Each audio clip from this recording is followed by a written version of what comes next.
Hello दोस्तों, तो कैसे हैं आप सभी लोग। आई होप आप सब बढ़िया होंगे। मैं कृष्ण स्वागत करता हूँ आपके अपने चैनल बीटीएस फाउंडेशन में। तो गाइस आज हम आ चुके हैं यानी कि हिंदी के पेपर, यानी कि जो इस बार हिंदी का पेपर हुआ है तो कोड 801 डीसी के साथ। ये इसी बार का है, आप देख सकते हैं हिंदी 2023। ये आप देख सकते हैं किस बार का है, इसी बार का है। तो पूरा पूर्णांक 70 का होने वाला है। तो सबसे देखते हैं, इस बार हमारा 2 खंडों में विभाजित आया था, आप सभी को पता है, आप दे चुके हैं।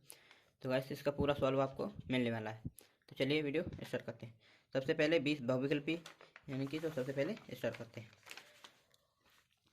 प्रश्न नंबर फर्स्ट, शुक्ल का नामकरण किस विद्वान के नाम पर किया गया? तो वो कौन थे? वो हमारे थे बंसीधर शुक्ल, या फिर आचार्य रामचंद्र शुक्ल, या रामचंद्र या रामचरण शुक्ल, या फिर बैकुंठनाथ शुक्ल। तो वो हमारे कौन से थे? यानी ऑप्शन नंबर बी, आचार्य रामचंद्र शुक्ल। क्वेश्चन नंबर 2, सेवा सदन उपन्यास के लेखक कौन है? यानी सेवा सदन जो उपन्यास था वो किसके लेखक हैं? यानी जैनेन्द्र कुमार, यशपाल, या जयशंकर प्रसाद, या फिर मुंशी प्रेमचंद। तो इसके लेखक कौन है? मुंशी प्रेमचंद। तो क्वेश्चन नंबर 2 का आंसर सी सही हो जाएगा। शुक्ल युग के नाटककार निम्नलिखित में से कौन नहीं है? तो वो हमारे कौन नहीं है? जयशंकर प्रसाद नहीं है, ऑप्शन नंबर ए, यानी कि तीसरे का हमारा ऑप्शन नंबर ए हो जाएगा। क्वेश्चन नंबर 4, प्रसिद्ध आत्मकथा क्या भूलूं क्या याद करूं के लेखक कौन है? ए हरवंश राय बच्चन, डॉक्टर राजेंद्र प्रसाद, रामविलास प्रसाद शर्मा, या पांडे बेचन शर्मा उग्र। तो वो हमारे कौन हो जाएंगे? हरवंश राय बच्चन। तो आपको इस तरह से देख लेना है। बाकी 20 बहुविकल्पी जो कि बोर्ड 2000 आगे भी आने वाले हैं। क्वेश्चन नंबर 5, निम्नलिखित में कौन से प्रसिद्ध यात्रा साहित्यकार हैं? जयशंकर प्रसाद, प्रेमचंद, हजारी प्रसाद द्विवेदी, या फिर राहुल सांकृत्यायन। तो कौन से वो हमारे? राहुल, ये option number C. Question number 6, रीतकाल के वीर रस के प्रसिद्ध कवि हैं? तो वो हमारे कौन हैं? देव, घनानंद, या फिर बिहारी जी। तो वो हमारे कौन हैं? भूसड़ी जी। कौन है? भूसड़ी जी। क्वेश्चन नंबर 7, रामचंद्र का के रचनाकार हैं वो कौन है? रामचंद्र का किसने लिखी है? बिहारी जी ने, ये तो इन्होंने तो नहीं लिखी। भूसड़ी जी ने, इन्होंने भी नहीं लिखी। मतीराम ने, इन्होंने भी नहीं लिखी। ऑप्शन नंबर बी, यानी कि केशव दत्त। अब तो हमारे 7 क्वेश्चन हो चुके हैं। अगला क्वेश्चन है हमारा, प्रिय प्रवास की रचना किसकी है? जो प्रिय प्रवास रचना है वो किसकी है? तो किसकी है वो हमारी? श्रीधर पाठक, जयशंकर प्रसाद, या फिर सियाराम शरण गुप्त, या फिर अयोध्या सिंह उपाध्याय हरिओद। तो हमारी किसकी है? अयोध्या सिंह उपाध्याय हरिओद की। नेक्स्ट क्वेश्चन हमारा, राम की शक्ति पूजा के रचनाकार हैं कौन है? सूर्यकांत त्रिपाठी निराला, महादेवी वर्मा, सुमित्रानंद पंत, या फिर हमारे रामधारी सिंह दिनकर। तो वो हमारे कौन है? यानी सूर्यकांत त्रिपाठी निराला। रामधारी सिंह दिनकर तो हो नहीं सकता, क्योंकि इनकी तो साकेत है। क्या है? साकेत है। महादेवी वर्मा की यामा है। और ये हमारे हो नहीं सकते सुमित्रानंद पंत।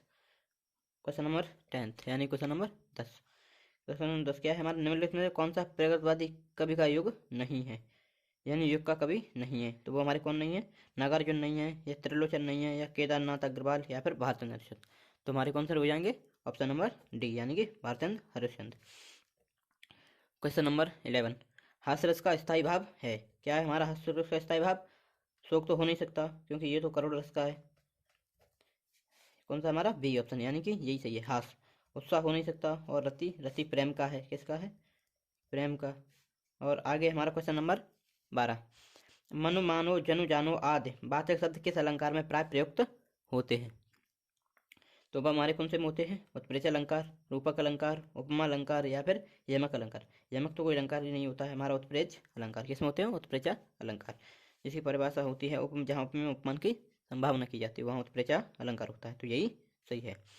निम्नलिखित लेकर लेहित लेख डूब गया दिन मणि आहा, व्योम सिंधु सखे देख तारक बुध बुध दे रहा। उपरोक्त पंक्तियों में प्रयुक्त छंद है।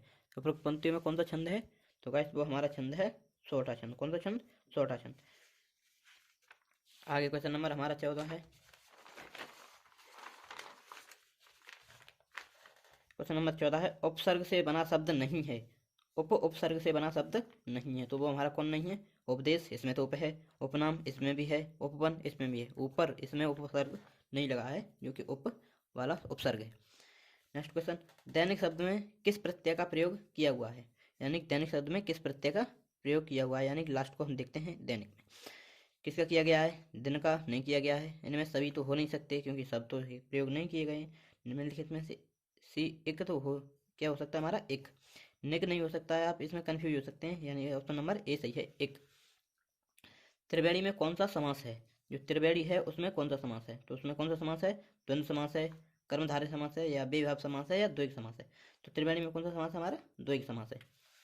नेक्स्ट क्वेश्चन, निम्नलिखित में से गंगा का पर्यायवाची नहीं है, तो आप ध्यान से पढ़िए, गंगा का पर्यायवाची नहीं है, तो हमारी भागीरथी ये भी है, देवनदी ये भी है, सुरसरता ये भी है, तो हमारा कौन सा नहीं है, कालिंदी नहीं है। तो गाइस ये ऑप्शन सही हो जाएगा, एकदम करेक्ट, कालिंदी नहीं है।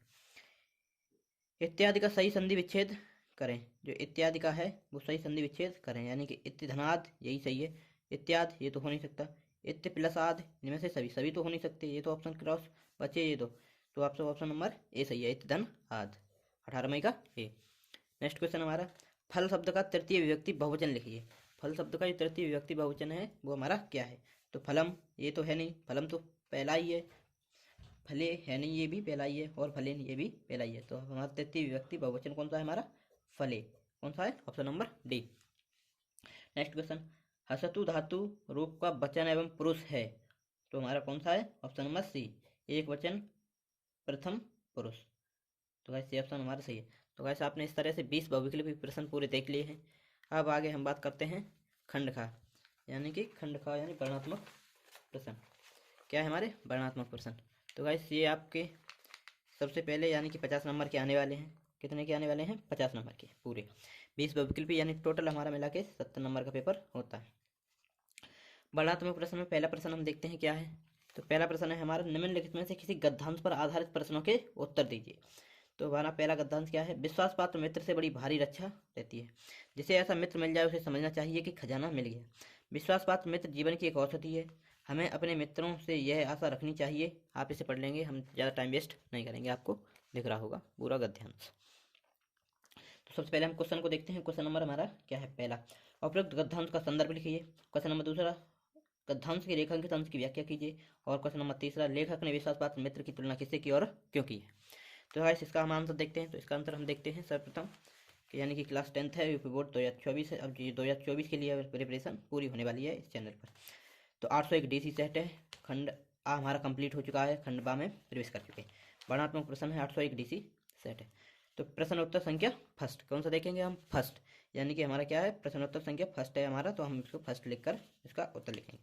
पहला क्या है हमारा, संदर्भ, क्या है हमारा पहला संदर्भ, प्रस्तुत गद्यांश हमारी पाठ्य पुस्तक हिंदी गद्य खंड के मित्रता नामक शीर्षक से लिया गया है, जिसके लेखक आचार्य रामचंद्र शुक्ल जी हैं। आपको इसी तरह से बोर्ड में जाके छाप देना। हो सकता है आपको वीडियो कट हो रही हो, इस तरह से, रुक 1 मिनट, हाँ अब सही है थोड़ा, हाँ अब ठीक है। तो प्रस्तुत गद्यांश हमारी पाठ्य पुस्तक हिंदी गद्य खंड के, यानी गद्य से है तो हमारी गद्य खंड के, मित्रता नामक किसके, मित्रता नामक, आपको ये ब्लैक पेन से लिखना है इसके लिए आपको, क्योंकि ये हाईलाइट दिखे, जिससे कि चेक कॉपी जो बोर्ड चेकर होता है वो कुछ नहीं देखता है, यहाँ पर मित्रता देखेगा और चैप्टर का जो नेम है और वो हमारे लेखक देखेगा, तो आपको ये ब्लैक पेन से लिखना है, क्योंकि ये अलग से ही वहाँ पे हाईलाइट दिखे। और आपको हो सकता है तो आप इसे हाईलाइट भी कर सकते हैं। तो पहला यानी कि पहला हमारा नंबर हो गया संदर्भ, तो आप इसके 2 नंबर हो गए पक्के, आप इस तरह से लिखेंगे तो नंबर आपका कट नहीं सकता है। क्वेश्चन नंबर 2, रेखांकित अंश की व्याख्या। तो रेखांकित अंश कितना है हमारा, विश्वास पात्र मित्र से बड़ी भारी रक्षा रहती है, जैसे ऐसा मित्र मिल जाए उसे समझना चाहिए कि खजाना मिलेगा। विश्वास पात्र मित्र जीवन की एक औषधि है। तो वैसे हम इसकी करते हैं व्याख्या, तो आपको इस तरह से नंबर 2 डाल के रेखांकित अंश की व्याख्या लिख लेनी है, आपको लाइन नीचे लाइन कर देनी है। आचार्य रामचंद्र शुक्ल द्वारा लिखित इस मित्रता निबंध में कहा गया है कि एक विश्वास पात्र मित्र से बड़ी भारी रक्षा रहती है। जिस भी मनुष्य को एक अच्छा मित्र मिल जाए उसे समझना चाहिए कि उसे बहुत बड़ा धन मिल गया। जिस मित्र पर हम भरोसा कर सकते हैं वह जीवन की एक औषधि है। क्या है, जीवन की एक औषधि है। तो आप इस तरह से अपने हिसाब से बना के लिख सकते हैं। क्वेश्चन नंबर 3 है हमारा, लेखक ने विश्वासपात्र मित्र की तुलना किससे और क्यों की है। तो गाइस हम इसका देखते हैं उत्तर नंबर 3, यानी क्या देखते हैं, उत्तर नंबर 3, 1 मिनट गाइस। तो थर्ड का यानी थर्ड का डाल के उत्तर लिखेंगे हम। लेखक ने विश्वासपात्र मित्र की तुलना एक औषधि से की है क्योंकि यह सबसे बड़ी इससे भारी रक्षा रहती है। तो गाइस 2 नंबर इसके, 2 नंबर इसके और 2 नंबर इसके, आपके टोटल मिला के कितने नंबर के भाई, 6 नंबर। यानी कि इस तरह से आपका पूरा 6 नंबर का गद्यांश आता है, जो कि इस बार बोर्ड में आया है, शायद अब अगली बार भी यही आएगा। आप इसके अथवा में भी आप देख सकते हैं, अगर आप इसे ना करना चाहें तो आप इसे कर सकते हैं। अब देख सकते हैं इसमें क्या है। दूसरी बात जो इस संबंध में विचारनी है वह यह है कि संस्कृत अथवा सामूहिक चेतना से हमारे देश का प्राण है। तो ऐसा आप इसे भी कर सकते हैं। तो इसका आप उपयुक्त गद्यांश का संदर्भ लिखिए। तो आप इसी तरह से इसका संदर्भ लिख देंगे, लेखक इसके लेखक और जो पाठ का जो हमारा नाम है वो चेंज हो जाएगा। कि प्रस्तुत गद्यांश हमारी पाठ्य पुस्तक हिंदी गद्य खंड के किससे लिया गया है, तो अजंता से लिया गया है। और हमारे क्या है, जिसके लेखक भवभूषण उपाध्याय हैं। आप रेखा की तंत्र की इसकी व्याख्या करते हुए संस्कृत है कि अथवा सामूहिक चेतना से हमारे प्राण है। आप इस तरह से इसका भी क्वेश्चन कर सकते हैं। क्वेश्चन नंबर 2 हमारा किसका, क्वेश्चन नंबर हम देखते हैं 2। कितना देखते हैं, क्वेश्चन नंबर 2। निम्नलिखित में से किसी एक गद्यांश पर आधारित सभी प्रश्नों के उत्तर दीजिए।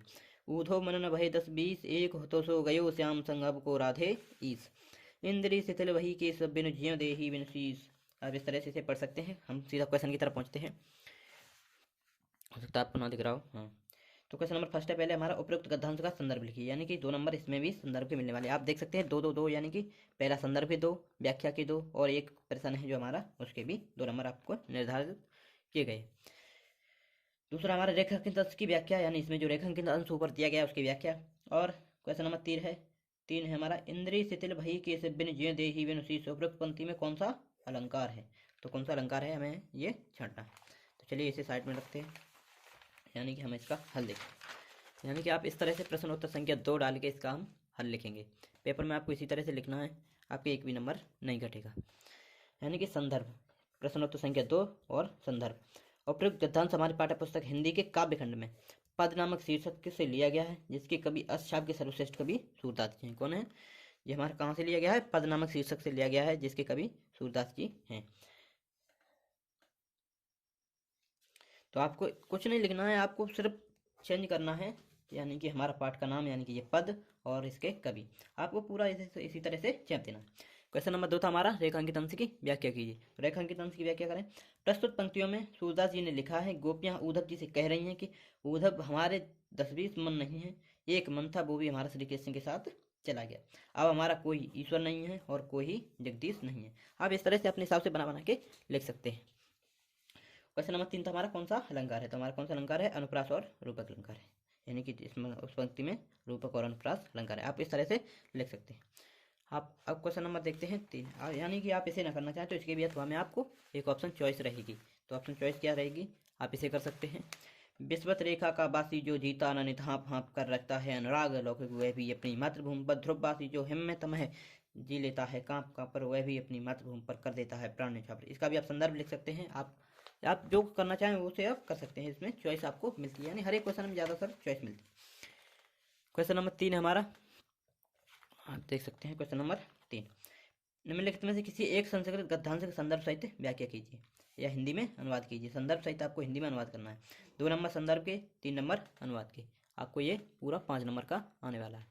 तो पहला क्या है हमारा, वाराणसी सुविख्यात प्राचीन नगरी यह विमल सरल गड्ढाई कूले स्था अस्याय घाटाएं वलयाकृत पंक्ति धवलाय चंद्रकाय बहुराजते अनगिनत पर्यटक शुरू से सभ्य नित्य अत्र आजानते अस्याय घटनाएं शोभा विलोक से प्रसन्न।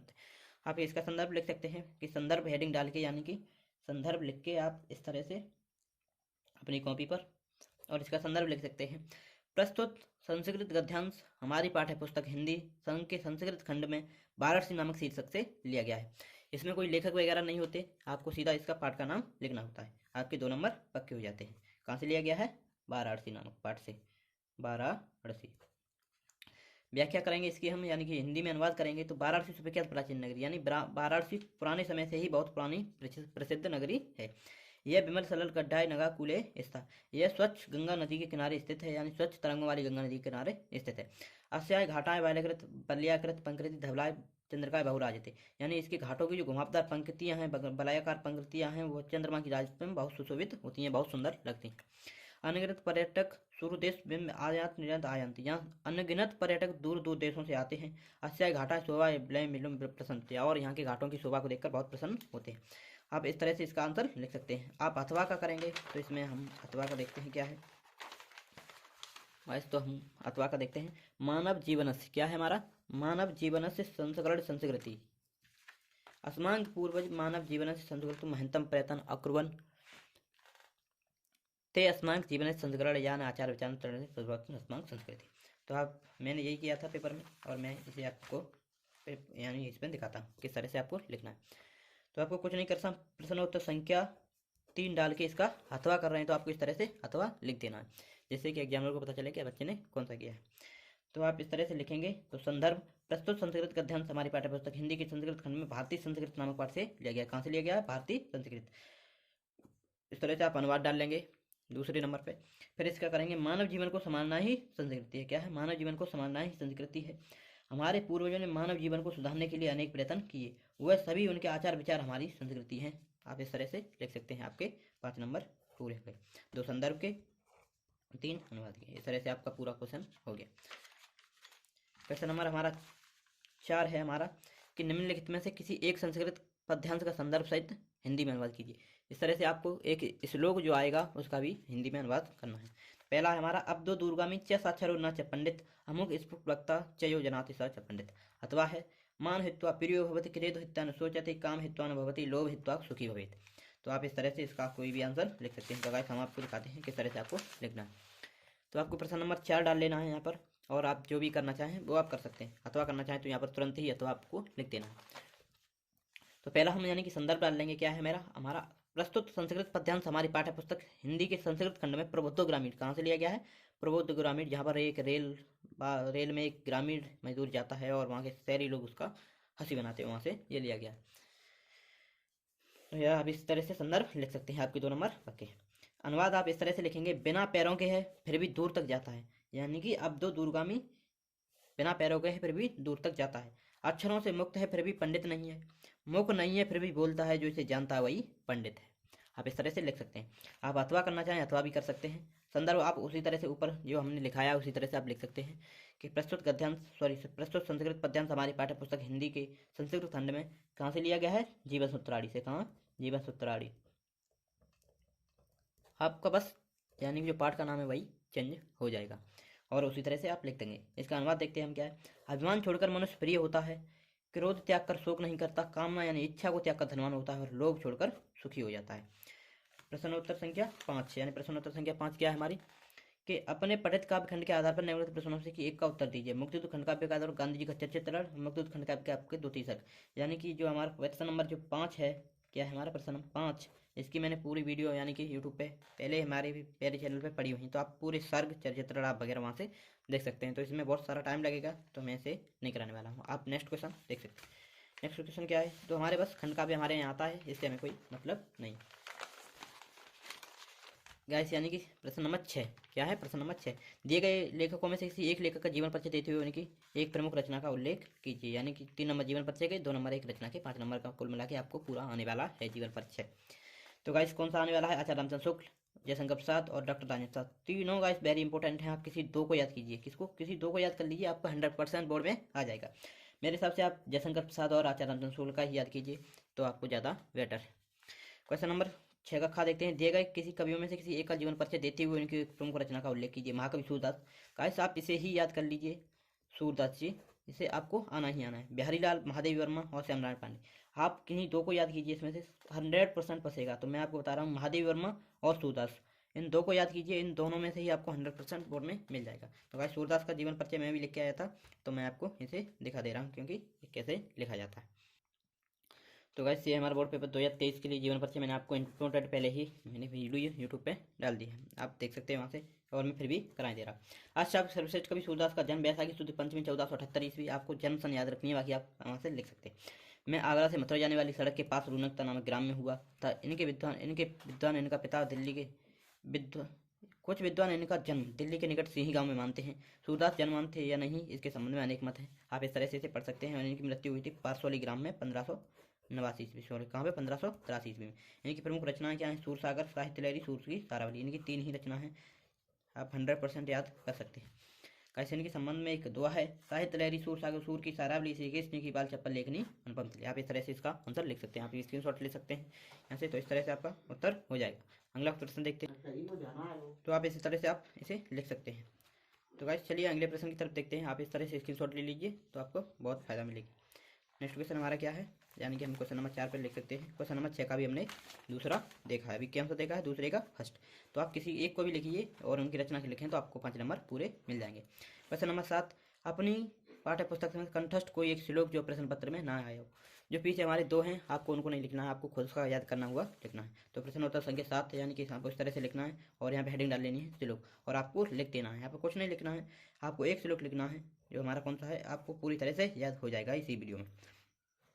बंधन मरण बाप जयो बाप पराजय उभयत्र समूह वीर वीर भावो है वीरता। ये हमारा वीर कैन पूज्य थे पाठ से लिया गया है, जो मुझे भी याद है, मैं भी इसी पेपर में लिख के आया था। तो आप इसका स्क्रीनशॉट ले लीजिए। बंधन मरण बाप जयो बाप पराजय उभयत्र समूह वीर वीर भावो है वीरता। आप इस तरह से इसका आंसर लिख सकते हैं। क्वेश्चन नंबर 8 है हमारा, निम्नलिखित में किसी 2 प्रश्नों के उत्तर दीजिए संस्कृत में। यानी कि हमारे 4 दिए हैं, किसी 2 के करने हैं, वो भी संस्कृत में। तो चलिए इसके भी देख लेते हैं क्या है हमारा प्रश्न। तो प्रश्न नंबर 8 आपको इस तरह से डाल लेना है, प्रश्न उत्तर संख्या 8। उत्तर फर्स्ट का लिखना है। फर्स्ट हमारा क्या है, फर्स्ट हमारा कुत्र मरण मंगलम भवति। आप देख सकते हैं क्या है, कुत्र मरण मंगलम भवति। तो आपको किस तरह से लिखना है, यहाँ पर कुत्र की जगह आपको लिख देना है वाराणसी मरण मंगलम भवति। कहाँ पे, वाराणसी में मरना मंगलकारी होता है। क्वेश्चन नंबर 2 है, पुरराज कैन सहयुद्धम आक्रोध। आप देख सकते हैं पुरराज कैन सहयुद्धम आक्रोध। तो आप इस तरह से लिख सकते हैं पुरराज अलच्छेन्द्रण, किसके साथ, अलच्छेन्द्रण सहयुद्धम आक्रोध। क्वेश्चन नंबर 3, ज्ञान कुत्र संभवती। तो आप यानी कि क्वेश्चन उत्तर नंबर 3 लिखेंगे और हमें कमेंट में बताएंगे क्या है, आप हमें कमेंट कीजिएगा। क्वेश्चन नंबर 4, अस्मांग संस्कृति का नियम। आप देख सकते हैं अस्मांग संस्कृति का नियम। तो पूर्व कर्म तदंतर फलम इति अस्मांग संस्कृति नियम। तो क्या है हमारा, पूर्व कर्म तदंतर फलम इति अस्मांग संस्कृति नियम। तो आप इस तरह से आपके पूरे क्वेश्चन हो सकते हैं। तो आपके इसके 2-2 यानी कि 4 नंबर, 2+2 यानी कि 2 क्वेश्चन करेंगे तो 2-2 4 नंबर हो जाते हैं पूरे। नेक्स्ट क्वेश्चन हमारा यानी कि लास्ट क्वेश्चन है, निम्नलिखित में से किसी एक विषय पर निबंध लिखिए जिसकी शब्द सीमा 150 से 200 वर्ड होनी चाहिए। कितनी, 150 से 200 वर्ड होनी चाहिए लगभग। पहला हमारा विषय है विज्ञान वरदान या अभिशाप, बेरोजगारी एक समस्या और समाधान, जल है तो कल है, और विद्यार्थी जीवन में अनुशासन की समस्या का महत्व। तो गाइस इससे वीडियो बहुत बड़ी हो रही है, तो इससे यानी कि हम निबंध की वीडियो जो है अगली वीडियो लेके आने वाले हैं, तो उसमें आपको मिल जाएगा। मिलेंगे नेक्स्ट वीडियो में, तब तक कि आप इस तरह से देख सकते हैं 801 डीसी यानी कि पूरा सेट हमारा कंप्लीट हो चुका है। अगर आपको कोई डाउट है, आपको कुछ समझ नहीं आया, तो आप हमें वीडियो में कमेंट कर सकते हैं। और आपको पीडीएफ चाहिए इस पेपर की पूरी, तो आप मुझे टेलीग्राम और फेसबुक ग्रुप पे ज्वाइन कर सकते हैं, वहाँ पे मैं पीडीएफ भी दे दूँगा, वहाँ पे जाकर मैसेज कर सकते हैं। तो गाइस मेरे साथ यानी कि मैं इस बार काफ़ी पूरे पेपर कराने वाला हूँ, प्रीवियस ईयर क्वेश्चन भी और इस बार के क्वेश्चन पेपर भी।